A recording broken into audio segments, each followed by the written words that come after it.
We never seen any fires or that I heard of that threatened the place.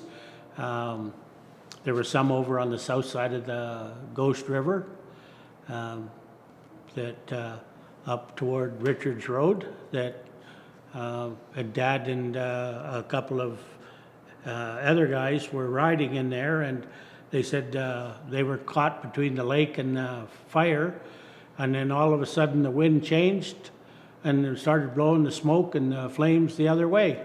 And he said then they got out. That we said that was kind of scary. That, well, we did have one small fire up on the side of the hill west of the house, a lightning strike, but that was in the 60s. Well, there was just kind of the roads were kind of really just a trail through like a cow path, and but when in the winter when it come through, you kind of drove where the high spots would blow off, and you never went out anywhere without taking your shovel and your chains. We only had a Model T or Model A Ford, and that's how we went to Beaupre School for a number of years, until they got another vehicle, and then they bought a GMC one-ton truck. But that's how we all climb in the truck, and we come to town, and there was a couple of blankets in the back. If you had an extra passenger and you couldn't get him in the cab, then they rode in the back. Well, we did a lot of roping.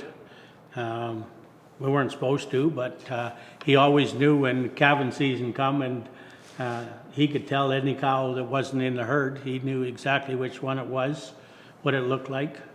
And he'd go out there and there would be a calf that maybe needed a little medicine or something, and he'd take his rope down, and pretty soon all the calves were just running and the cows were bellowing because, you kids have been roping the cows and calves again.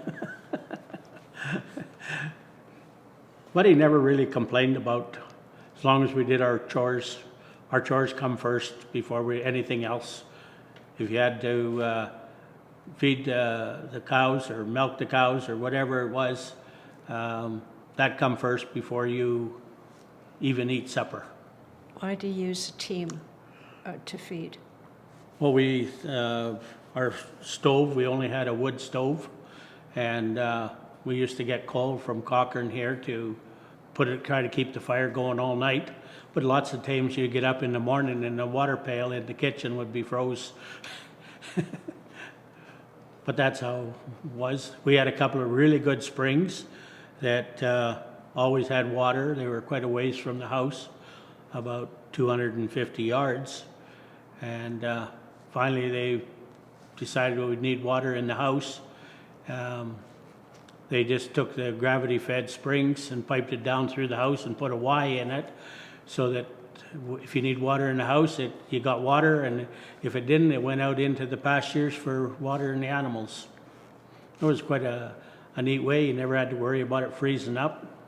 Well, we didn't have any power till '58, and so we used to get together with neighbors and play hide and seek and goof around, and we had a lot of fun. Play hockey, baseball, rode the odd cow and steer and whatever it was around that we could, or rope anything that we moved. And so that was our kind of our recreation. We never had to watch TV, or we listened to on Friday night, used to be the fight night, and you'd listen to that sometimes, the boxing matches. And it took the whole school to make a team. Yeah, and when we went to Beaupre, there was only anywhere from 22 to 28 or 30 kids, and we played mostly baseball and soccer, and you would have right from grade 1 to grade 9 on a team. And they always had a teacherage for the teacher to live in. One of the teachers I remember was Mrs. Smith. Miss Smith, her husband was in the Navy, and she was only about 4 foot, And she's 18 years old, and she was one of the first teachers to live out in no man's land that I can remember.